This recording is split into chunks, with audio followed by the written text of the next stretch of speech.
बिस्मिल्लाहिर्रहमानिर्रहीम।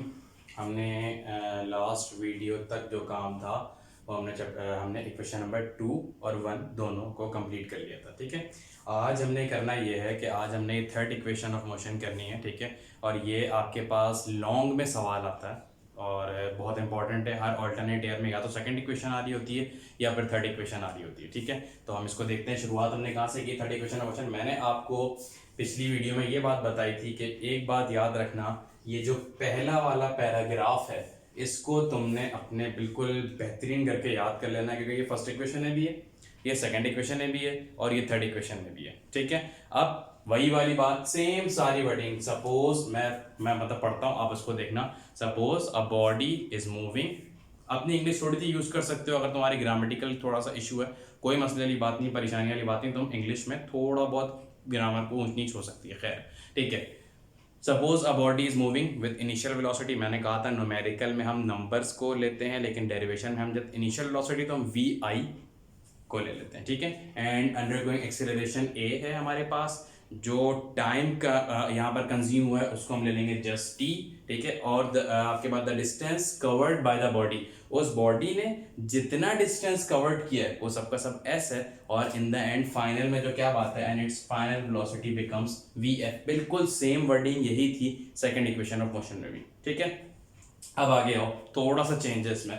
हमने second equation में ये वाली बात की थी कि we know that average velocity is V A V is equal to V I plus V F upon two. ये हमें याद होनी चाहिए, एक बार याद कर लो। सेकंड इक्वेशन में भी काम आ जाएगी, थर्ड में भी काम आ जाएगी। यानी कि एवरेज वेलोसिटी, वैसे वेलोसिटी को जस्ट वी से लिखते हैं, लेकिन यहाँ पर जो छोटा छोटा ए और वी लिखा हुआ है इसका मतलब है एवरेज वेलोसिटी। ठीक है, तो V A V is equal to V I plus V F upon two. ये पहली बात आ गई। ठीक है, और मैंने इसको नाम दिया, जैसे मैंने सेकंड इक्वेशन में दिया, तुमने देखी होगी वाली वीडियो, तो सेकंड इक्वेशन ही मैंने नाम दिया था इसको, इक्वेशन नंबर वहां पर नाम दिया था 1 का, यहां पर भी 1 है। सेकंड इक्वेशन में दूसरी बात भी सेम थी, distance covered by body is S is equal to V A V multiply by T. बहुत सारे लोग बोलेंगे भाई डिस्टेंस का फॉर्मूला होता है S is equal to V multiply by T. बिल्कुल होता है, लेकिन यहां पर बात कर रहा हूं एवरेज वेलोसिटी की, तो इसलिए v के साथ छोटा छोटा a और v लगा दिया, यानी कि average velocity multiply by t। Second equation ने भी इसको सेकंड इक्वेशन बनाया था, थर्ड इक्वेशन ने भी इसको यहां पर लाकर सेकंड इक्वेशन बनाएंगे। ठीक है, इक्वेशन मैंने आपको बहुत डिटेल में पिछली वीडियो में बताया था कि जितनी ज्यादा डेरिवेशन के अंदर इक्वेशंस बनाओगे, उनको सामने दिखाओगे कि ये वाली इक्वेशन है, तो तुम्हें मार्क्स उतने ज्यादा मिलेंगे।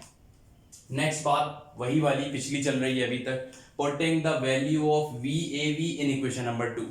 जो लोग पहली बार देख रहे हैं उनके लिए मैं आपको बताऊं, वी ए वी की वैल्यू मुझे पता है, वो है V I plus V F upon two. मैं क्या करूंगा, मैं जस्ट इस वैल्यू को उठाऊंगा यहां से, और यहां पर जो वी ए वी था मैंने बता दिया कि putting the value of we A we, यानी कि इसकी वैल्यू इन इक्वेशन 2, मैं यहां से इसकी वैल्यू को उठा के इक्वेशन नंबर 2 में डाल दूंगा। मैंने क्या किया, देखो इक्वेशन नंबर 2 की हेडिंग डाली एस एज इट इज, कोई चेंजिंग नहीं है, is equal to as it is V A V की जगह पे V I plus V F upon two, simple. और आपके पास यहाँ पर एक चीज का और इजाफा है, मैं अगर यहां से इसको कर दूं, ये है आपके पास मल्टीप्लाई बाय टी। ये आपके पास multiply by T as it is चल रहा है, यही वाला। ठीक है, हमने एक बार अपना फिर से उसको थोड़ा सा रिवाइज करवाएं। क्या है, एस अपनी जगह पे इज इक्वल टू अपनी जगह पे वी ए वी की जगह पे उसकी वैल्यू जो मैंने इससे पहले इक्वेशन बनाई थी वो थी आपके V I plus V F upon two, वो तारी, फिर मल्टीप्लाई एज इट इज और टी भी एज इट इज, कोई चेंजिंग नहीं। यहां तक की बात क्लियर है? यही काम हमने सेकंड इक्वेशन में भी किया था, कोई चेंजिंग नहीं है यहां तक। आगे चलो, आगे मैं बताऊंगा कहां पे हमने चेंजिंग करनी है। आगे यही वाली लाइन हमने लिखी थी सेकंड इक्वेशन में भी कि वी नो दैट, हम जानते हैं क्या, कि first equation of motion is, first equation होती है वो होती है V F is equal to V I plus A T. यहां तक की बात आपके पास इक्वेशन नंबर 2 से सेम है। अब जो है वो चेंजिंग है। वहां पर मैंने क्या किया था, मैं थोड़ा सा आपको रिव्यू करा दूं। वहां पर मैंने किया था कि वी एफ की वैल्यू जो निकल गई थी, मैंने उसी को यहां पर पुट कर दिया था वी एफ की वैल्यू को। यहां पर ऐसा नहीं करना, बस यहां पर क्या करना है, यहां पर ये चीज मैं निकाल चुका हूं, मुझे इस टी की वैल्यू चाहिए इस इक्वेशन के जरिए। मैं कैसे निकालूंगा उस टी की वैल्यू, मुझे पता है V F is equal to V I plus A T है।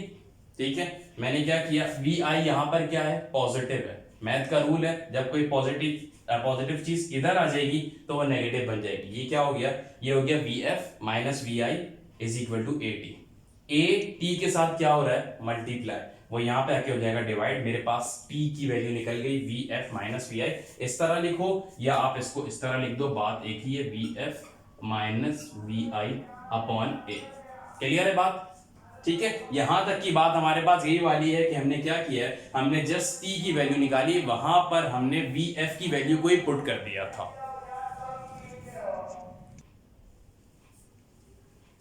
देखो भाई, यहां तक की बात हमने कर ली, थोड़ा सा इसको और रिवाइज करते हैं। थर्ड इक्वेशन हमने बना ली, हमने यही काम सेकंड इक्वेशन में भी किया था। ठीक है, अब हमने सेकंड इक्वेशन में क्या किया था, वी एफ की वैल्यू लिखी थी और वही वाली वी एफ की वैल्यू मैंने यहां पर लाके पुट कर दी थी। ऐसा ही किया था, आप पिछली वीडियो देख सकते हो। यहां पर मैंने थोड़ी सी चेंजिंग करनी है, वो ये है कि इसको ऐसे ही रहने देना है, मुझे इस टी की वैल्यू चाहिए इसके जरिए। बहुत आसान है, वी आई को इधर लाए, माइनस कराया, V F minus V I हो गया is equal to A T, और ए इसके साथ क्या हो रहा है, मल्टीप्लाई, यहाँ पे आके हो जाएगा डिवाइड। टी की वैल्यू ऐसे लिखो या ऐसे लिखो, कोई मसले वाली बात नहीं है, आपके पास की टी की वैल्यू आ गई।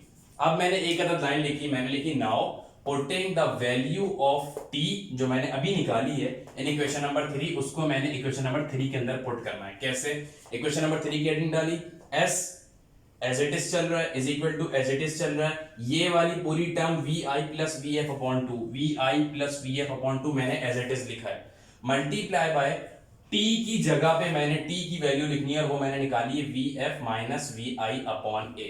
ठीक है, अगले स्टेप में मैंने क्या किया, ये V I plus V F था, मैंने इसको V F plus V I लिख दिया। क्यों? अगर मैं इस वी आई को इस वी एफ से मल्टीप्लाई कराऊंगा तो मेरे पास इक्वेशन बन जाएगी वी एफ वी आई। मैंने क्या करना है, ये V I plus V F है, मुझे इसको V F plus V I लिखने में कोई हर्ज नहीं होना चाहिए। क्यों नहीं होना चाहिए? फॉर एग्जाम्पल मैं लिखूं 2 प्लस 3 इज इक्वल टू 5, ठीक है, और अगर मैं लिखूं 3 प्लस 2 इज इक्वल टू 5, कोई फर्क नहीं है, इसका मतलब सेम है। तो मैंने वी एफ पहले लिख दिया, वी आई बाद में लिख दिया। इसका बेनिफिट क्या मिला मुझे, मैंने जस्ट इस इक्वेशन में यही किया है कि वी आई को बाद में किया, वी एफ को पहले किया, बाकी सारी चीजें सेम है। इसका बेनिफिट क्या मिला, जब ये दोनों इक्वेशन बन गई, यानी कि V F plus V I upon two multiply by V F minus V I upon A. अब मैंने क्या किया, इन दोनों के दरमियान मल्टीप्लाई था, मैंने इसको करवाना है मल्टीप्लाई। कैसे होगा, वी एफ जब वी एफ से मल्टीप्लाई हुआ तो ये बना V F square plus minus minus V I जब वी आई से मल्टीप्लाई हुआ बना वी आई स्क्वायर, और 2 जब ए से मल्टीप्लाई हुआ तो ये बना 2a।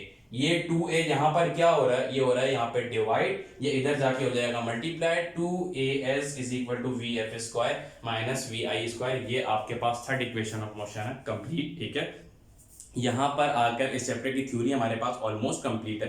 ठीक है, और कुछ नहीं है इस थ्योरी में और इस चैप्टर में, इस थ्योरी में इसके अलावा और आता भी नहीं है। आपने क्या करना है, इसकी प्रैक्टिस करनी है। ठीक है, फर्स्ट की भी प्रैक्टिस करनी है, सेकंड की भी करनी है, थर्ड की भी करनी है, क्योंकि यही तीनों इक्वेशन हमारे पास इस चैप्टर के 13 न्यूमेरिकल्स में यूज हो रही हैं।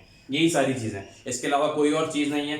याद रखो, सेकंड और थर्ड इक्वेशन आपके पास सेक्शन सी में आती है लॉन्ग क्वेश्चन में, और फर्स्ट इक्वेशन आपके पास सेक्शन बी में आ जाता है। लेकिन जब तक प्रैक्टिस नहीं करोगे चीज समझ में नहीं आएगी। कोई भी इससे रिलेटेड या सेकंड या फर्स्ट इक्वेशन से रिलेटेड कोई भी इश्यू हो, आपको कोई भी मसला हो, तो हमने कमेंट में जाके कमेंट करना है। इंशाल्लाह मैं कोशिश करूंगा कि तुम्हारे इस मसले को हल करूं। यहाँ पर आकर हमारा चैप्टर नंबर 3 की थ्योरी कंप्लीट है इंशाल्लाह। अब हम जो नेक्स्ट वीडियो बनाएंगे उसमें हम कोशिश करेंगे कि 13 के 30 यानी कि सारे न्यूमेरिकल एक साथ कंप्लीट कर लें। मैं 2 पार्ट में कर दूंगा ताकि आप लोगों को प्रॉब्लम ना हो। एक पार्ट में हम 7 न्यूमेरिकल कर लेंगे शुरू के, और फिर एक पार्ट में हम 6 न्यूमेरिकल्स कर लेंगे। ठीक है।